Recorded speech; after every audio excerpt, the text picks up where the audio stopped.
quien ha viajado hacia el sur permanentemente puede ver que efectivamente hay campos enormes que están dedicando al agro, y que hay muchísima gente que trabaja desde muy temprano en la madrugada hasta tarde en entrado el día. Y hay también este régimen especial que rige, donde hay tema de derechos laborales, pero también tiene para las empresas derechos tributarios especiales, pagan menos de salud. O sea, aquí hay una situación que trata de alguna manera formalizar a estas personas dedicadas al agro, pero por otro lado le dan beneficios a las propias empresas. En el medio hay intermediarios. Estamos con Clímaco Cárdenas, presidente de Conveagro, para poder entender la dimensión del problema. Clímaco, ¿cómo está? Bienvenido.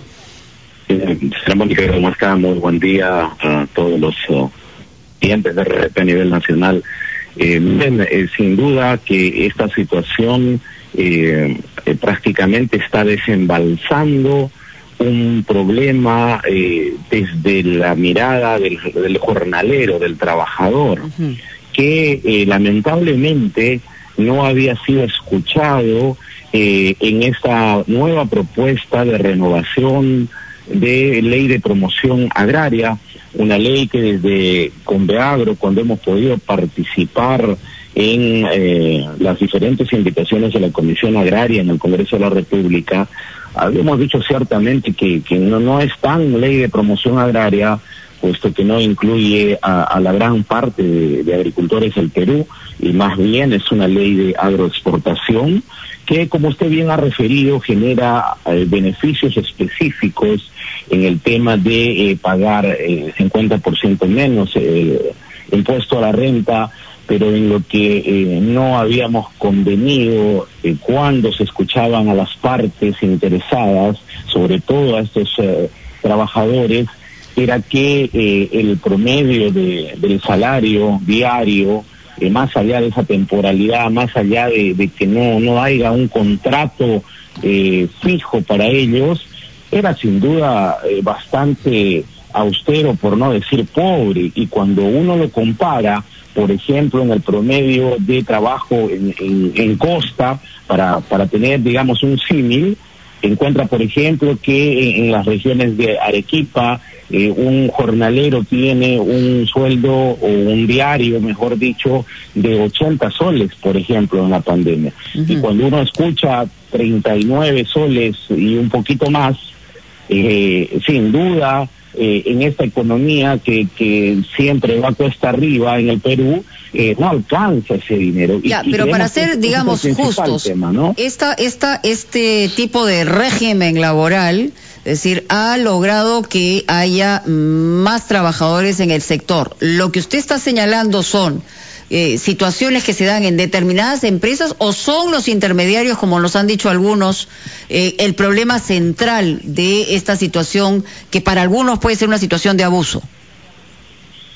Sí, mira, entendemos que hay un abuso importante, y no te olvides que en algunos otros lugares verdaderamente están los trabajadores expuestos a las voluntades y caprichos de muchos de estos agroexportadores, y creemos que aquí, si bien es cierto, hay un análisis del buscar el desarrollo de la agroexportación, el cual desde Conveagro no nos oponemos, más allá de no haber estado incluidos en esa famosa ley de promoción agraria y cuestionada también, pero creemos que no se puede partir por la vulneración del derecho del trabajador. Hay más de 300.000 trabajadores en el Perú, jornaleros, que están de algún modo insertos en ese boom agroexportador que tanto mencionamos, pero en muchos de esos casos no se está generando condiciones justas para esas miles de familias que como tal tienen que salir desde las 3 de la mañana a buscar un pan a su casa, y ciertamente no alcanza con ese sueldo o ese pago diario que se les alcanza.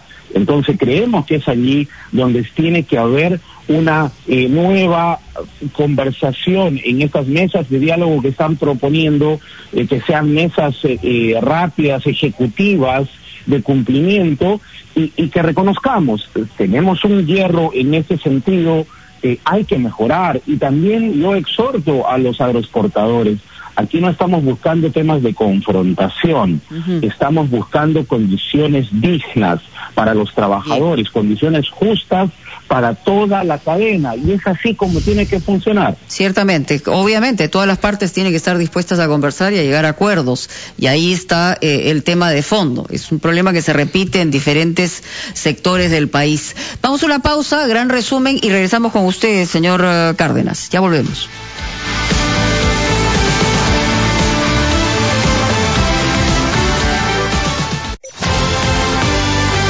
Muy bien, luego con 6 minutos, bueno, tenemos que reiterar nuestro llamado a la calma. Aquí hemos sido sumamente claros en la pregunta que hemos hecho a quienes están en los distintos piquetes y en las manifestaciones en el sur del país.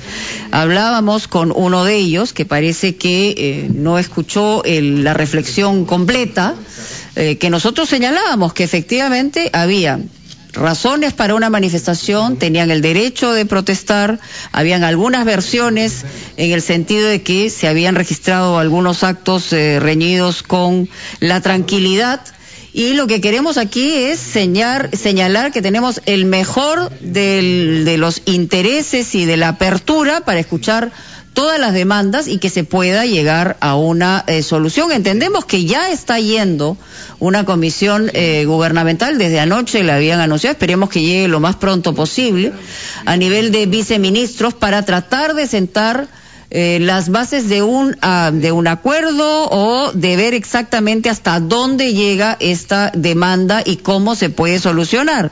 Así que reiteramos nuestra convicción de que sabemos que hay un derecho a la protesta. Lo que pedimos siempre es que no se apele a ningún acto de otra naturaleza, ni en el ámbito de la propiedad privada, ni en el ámbito de la propiedad pública, y que no se malentienda las cosas, porque siempre hay interesados en que se genere una tergiversación de la información en los medios de comunicación. Hacemos desde aquí un llamado, tenemos reporteros en los distintos lugares para recoger el testimonio de cada uno, y nuestro trabajo es ese: trasladar la preocupación, hacer las preguntas y esperar las respuestas para que se logre con satisfacción una solución de este problema. Seguimos con el señor Clímaco Cárdenas. Fernando Carballo tiene preguntas pendientes. Sí, señor Clímaco Cárdenas, antes que a usted hemos entrevistado al presidente de la Asociación de los Gremios Agroexportadores, AGAP, el señor Fuentes, quien nos ha dicho que no es un problema de la ley, sino es un problema del uso de la tercerización de los contratos, los llamados services, y nos dijo que 80% de las empresas agrícolas en ICAS eran informales, que las 20 que están agremiadas en AGAP no tienen esas prácticas. Usted, sin embargo, dice que la ley misma, que tiene puntos que han causado estas protestas que deben ser modificados. ¿Cuáles son esos puntos que, según usted, deben ser perfeccionados en la ley? Sí, perfecto, Fernando, muchas gracias. Solo antes de dar respuesta, aquí creo un punto eje clave para reconocer el cambio. Tenemos que ir pensando también y viendo que estas protestas no nacen de asusamientos. Creo que no estamos teniendo lectura de lo que está pasando en el país de las grandes mayorías, que hemos sido permanentemente excluidos del desarrollo, por ejemplo. Hay que reconocer que estos movimientos que se dan, movilizaciones, parte por la frustración, parte por no sentir que hay justicia en un tema elemental como el trabajo. Y eso es importante también, que se reconozca de las otras partes. Acá no podemos decir no pasa nada, todo está bien. Partimos mal en ese análisis. Yo quiero referirme a lo que usted bien acota, y quiero puntualizar.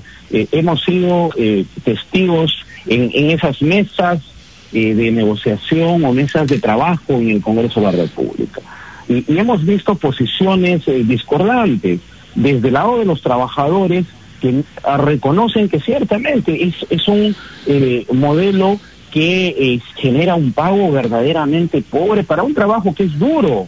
Ojo, hay que estar en promedio 8 horas en el surco, trabajando, y es en realidad un trabajo muy fuerte, y tienes tú que contar y considerar que tienes 2 horas más de salida desde tu centro, de tu casa, subir a los buses, transportarte hasta estos campos, regresar.